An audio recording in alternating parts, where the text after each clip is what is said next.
Hello everyone. In today's video, we'll be talking about cam switches. I'll show you how to wire them properly, introduce some types, and explain what you can use them for. From a simple switch to devices for reversing the direction of a three-phase motor or switches for switching between grid power and solar power. Let's start by introducing the models for today's video.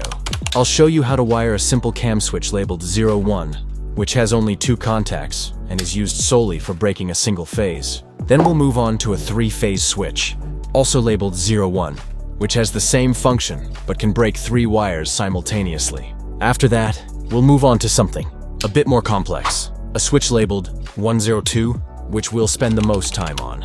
In addition to these common models, there are various other switches, such as star-delta switches that allow for slower or faster motor operation, switches with over 5 or 6 positions, and many others. However, we'll leave those for future videos. You may have noticed they come in different sizes. These sizes indicate their amperage. Larger switches handle higher currents, like this one rated for 40A. Now that we know which models exist, let's talk about where they are mounted or fixed. The enclosures also vary by amperage, so each switch has a suitable enclosure that fits it perfectly.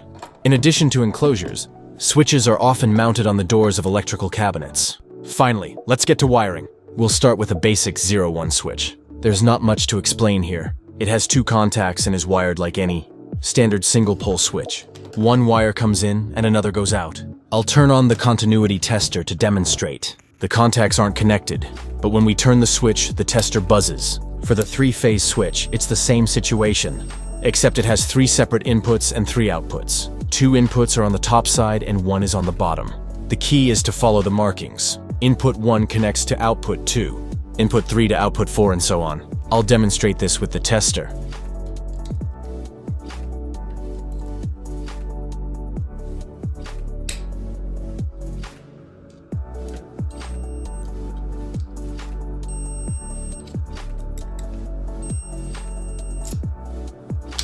Now we've reached the 102 model. As I mentioned earlier, this switch allows you to reverse the direction of a three-phase motor or switch between grid power and solar or generator power. I'll show you both scenarios, but unfortunately only with wires, as I don't have a motor for testing.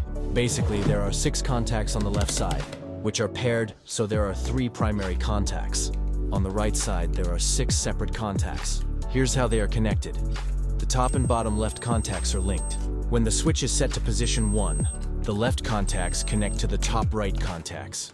In position 2, the left contacts connect to the bottom right contacts. For example, if you're connecting a 3-phase motor, the 3 input wires go to the left contacts, while 3 wires going to the motor connect to the top right contacts. The order doesn't matter. It now looks like this: 3 input wires on the left and 3 output wires on the top right. When you set the switch to position 1, the motor will rotate in one direction. I'll later show you how to create jumpers for position 2 to reverse the direction. If you're wiring for switching between grid power and another source, the left contacts are outputs to the consumers. The top right contacts connect to grid power, and the bottom right contacts connect to the solar panel or generator. Returning to where we left off, after connecting the input and output wires for the motor, you just need to bridge the bottom right contacts with the top right contacts, swapping 2 wires. You'll use 3 jumpers, and as you can see, I've rotated the colors of 2 wires. Now you just need to match the colors to connect. I won't be tightening the wires since this is just for the video. That's it. The motor will rotate in one direction on position 1 and in the opposite direction on position 2. I've done my best to explain the wiring clearly, and I hope this helps someone. If it did, be sure to leave a comment, and I'll see you in the next video.